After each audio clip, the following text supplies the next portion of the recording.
Hello everyone, welcome to my channel Ammu kitchen. Krishnashtami special వెన్నుండలు. ఈ వెన్నుండల్ని మనం ఇంట్లో చాలా ఈజీగా ప్రిపేర్ చేసుకోవచ్చు. అలాగే స్వీట్ షాప్లో కన్నా మన ఇంట్లో చేసినవి చాలా టేస్టీ అండ్ హెల్తీ కదా. ఈ వెన్నుండలు ఎలా ప్రిపేర్ చేయాలనేది పక్కా కొలతలతోటి ఈ వీడియోలో చూపిస్తాను. వీడియో స్కిప్ చేయకుండా ఎండ్ వరకు చూడండి. 1 కప్పు బియ్యం పిండి తీసుకుంటే ఇలా 1/2 కప్పు బటర్ తీసుకోవాలి. ఓన్లీ బటరే తీసుకోవాలండి. బటరే ఎందుకు తీసుకోవాలనేది వీడియో ఎండ్ వరకు చూస్తే మీకు అర్థమవుతుంది. ఒక పెద్ద ప్లేట్ కానీ ఒక పెద్ద గిన్నె కానీ ఏదైనా సరే ఒకటి తీసుకొని దాంట్లో బటరు బియ్యం పిండి వేసుకోవాలి. అలాగే చిటికెడు సాల్ట్ కూడా వేసుకోవాలి. ఈ వెన్నుండలు ప్రిపేర్ చేసే ప్రాసెస్లో ఎటువంటి బేకింగ్ సోడా కానీ బేకింగ్ పౌడర్ కానీ యూజ్ చేయట్లేదు. బియ్యం పిండి వెన్నతోటే మనకి చాలా క్రిస్పీగా అలాగే చాలా టేస్టీగా అలాగే బొంగుగా అంటారు కదా, కొంచెం గుల్లగా వచ్చినట్లు అలా కూడా వస్తాయండి. మనం తీసుకున్న బియ్యం పిండికి వెన్న సరిపోయిందా లేదా అనేది ఎలా తెలుస్తుందంటే, ఇప్పుడు బియ్యం పిండి అలాగే వెన్న పూర్తిగా కలిసేలాగా కలుపుకున్నాం కదా, అది కలిపేటప్పుడే మనం గట్టిగా నలిపితే ముద్దలాగా వస్తుందండి. అలా అప్పుడు మనకి కరెక్ట్గా వెన్న అనేది సరిపోయినట్లు. అలా రాకపోతే ఇంకొంచెం బటర్ యూస్ చేసుకోవచ్చు. ఇప్పుడు నేను చూపిస్తున్నాను కదా, ఇలా ముద్దలాగా వస్తుంది. ఎటువంటి వాటర్ యూస్ చేయలేదు, ఓన్లీ పాలు మాత్రమే తీసుకుంటున్నాము. పాలు ఎందుకంటే బియ్యం పిండి చాలా డ్రైగా అయిపోతుంది. వెన్న వేసి కలిపాము, ఇప్పుడు పాలు కూడా వేస్తే ఆ డ్రైనెస్ మొత్తం పోతుంది. వాటర్ మాత్రం యూస్ చేయొద్దండి, ఓన్లీ పాలే. అవి పచ్చి పాలైనా పర్లేదు లేదా కాచి చల్లార్చిన పాలైనా పర్లేదు. పాలు కూడా ఒకేసారి యూస్ చేయకుండా కొంచెం కొంచెంగా వేసుకుంటూ కలుపుకోవాలి. ఫస్ట్ కొంచెం పాలు వేసుకొని పిండి మొత్తానికి పాలు పట్టాలి. అలా అలా కలుపుకుంటూ ఉండాలండి. ఎక్కువగా ఒకేసారి పాలు అయితే యూస్ చేయొద్దు. కొంచెం కొంచెంగా పాలు వేసుకుంటూ పిండి మొత్తానికి మళ్ళీ పాలు పట్టేలా కలుపుకుంటూ చేసుకోవాలి. చివరగా మనకి చపాతీ ముద్దలాగా వస్తుంది. చపాతీ ముద్దలాగా వచ్చిన తర్వాత కూడా మనం ఎక్కువసేపు కలపాలి. నేను చూపిస్తాను. ఈ వీడియోని మాత్రం మీరు స్కిప్ చేయకుండా ఎండ్ వరకు చూస్తేనే క్లియర్గా అర్థమవుతుందండి. స్కిప్ చేస్తూ పోతే అర్థమవుదు. ఇప్పుడు నాకు ముద్దలాగా వచ్చింది, కానీ స్టిక్కీగా ఉంది కదా, ఈ స్టిక్కీనెస్ కూడా పోతుంది. ఇలా స్టిక్కీగా వచ్చినప్పుడు ఇలా 2 పార్ట్స్గా కానీ లేదు ఎక్కువ పిండి తీసుకున్నప్పుడు 4 పార్ట్స్గా కానీ తీసుకొని మనం చపాతీ కానీ పరోటా కానీ చేసినప్పుడు ఎక్కువసేపు కలుపుతాం కదా, అలా ఎక్కువసేపు కలపాలి. అప్పుడు ఆ స్టిక్కీనెస్ అంతా పోతుంది, పిండి చాలా స్మూత్గా వస్తుంది. ఇలా పిండిని మొత్తాన్ని కలుపుకోవాలి. పిండి మొత్తాన్ని కలిపేటప్పుడు మనకి బియ్యం పిండి వెంటనే డ్రై అయ్యే ఛాన్సెస్ ఉంటాయండి.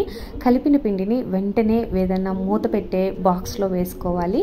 అలా కొంచెం కొంచెంగా కలుపుకోవాలి. తక్కువ అయితే వెంటనే చేసేసుకోవచ్చు. ఎక్కువ పిండి చేసేటప్పుడు ఇలా ముద్దలుగా చేసినప్పుడు వేరే బాక్స్లో మూత పెట్టే బాక్స్లో వేసుకోవాలి.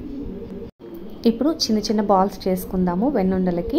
ఇలా చేసినప్పుడు చూసారు కదా, ఎటువంటి పగుళ్ళు రాలేదు, అంటే మనకి పిండి కరెక్ట్గా కలుపుకున్నట్లు.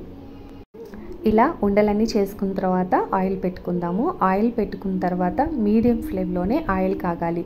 ఆయిల్ కూడా బాగా హీట్ అవ్వాల్సిన అవసరం లేదు.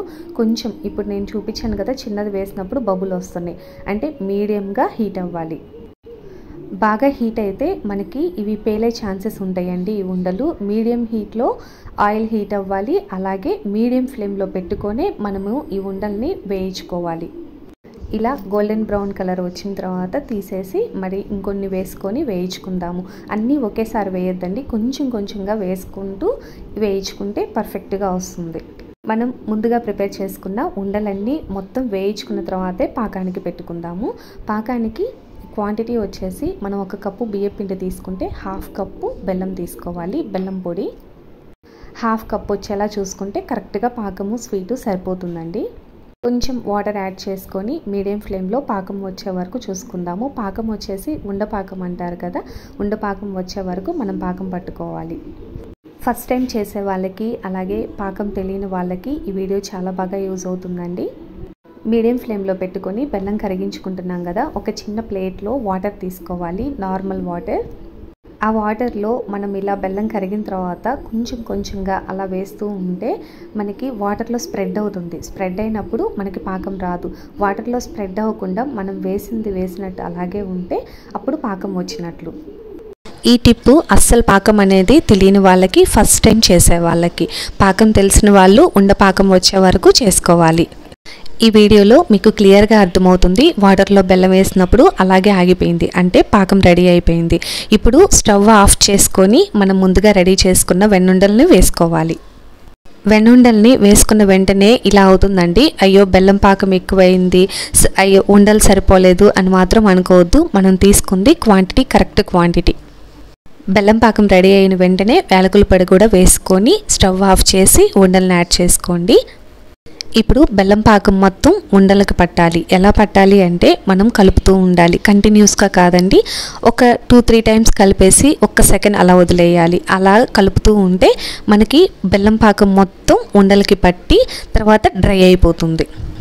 స్టవ్ ఆన్ చేసి మాత్రం కలపద్దండి, స్టవ్ ఆఫ్లోనే ఉండాలి. స్టవ్ ఆఫ్ చేసిన తర్వాత మాత్రమే మనం ఈ ఉండల్ని వేయాలి. ఇప్పుడు చూసారు కదా, కొంచెం తీగ పాకంలా వచ్చింది. ఇప్పుడు కూడా ఆపకుండా కలుపుతూనే ఉండాలి, అప్పుడే మనకి పాకం మొత్తం బాగా ఉండలకి పడుతుంది.